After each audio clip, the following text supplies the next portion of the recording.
नमस्कार सभी को। दोस्तों, नेटो चीफ मार्क रूट ने भारत, चाइना और ब्राजील को ये धमकी दी है कि भैया अगर आप रूस से अपना व्यापार खत्म नहीं करोगे, बंद नहीं करोगे, तो हम आपके ऊपर 100% सैंक्शंस और टैरिफ लगाएंगे। अब ये जो धमकी आई है ये अपने आप में दो तरीके से हास्यास्पद है।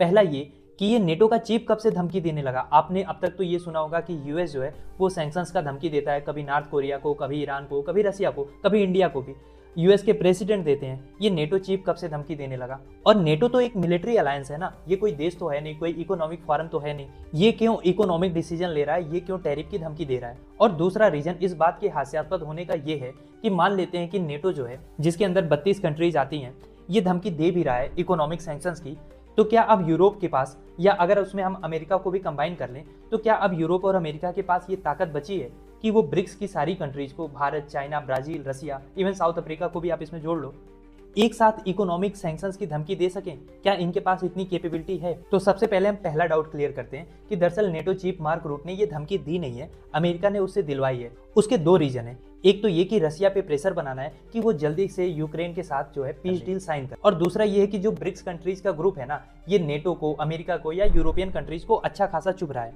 तो रसिया यूक्रेन को रोकने के बहाने ये लोग ब्रिक्स पे भी हमला कर रहे हैं। और अगर हम कैपेबिलिटी की बात करें तो यूरोप और अमेरिका के पास इतनी कैपेबिलिटी नहीं है कि अगर ब्रिक्स कंट्रीज इकट्ठा आ जाएं, एक साथ एक पेज पे आ जाएं, तो वेस्टर्न पावर इनको टैकल कर लें। ये हो नहीं सकता।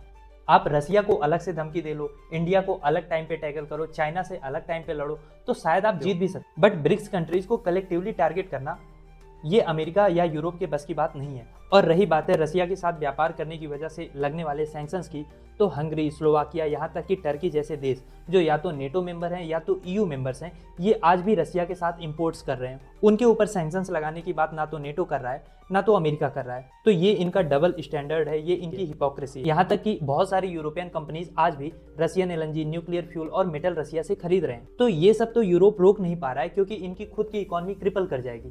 तो बस सैंक्शन और धमकी के नाम पे ये लोग ग्लोबल साउथ के देशों पे सोचते हैं हावी रहें।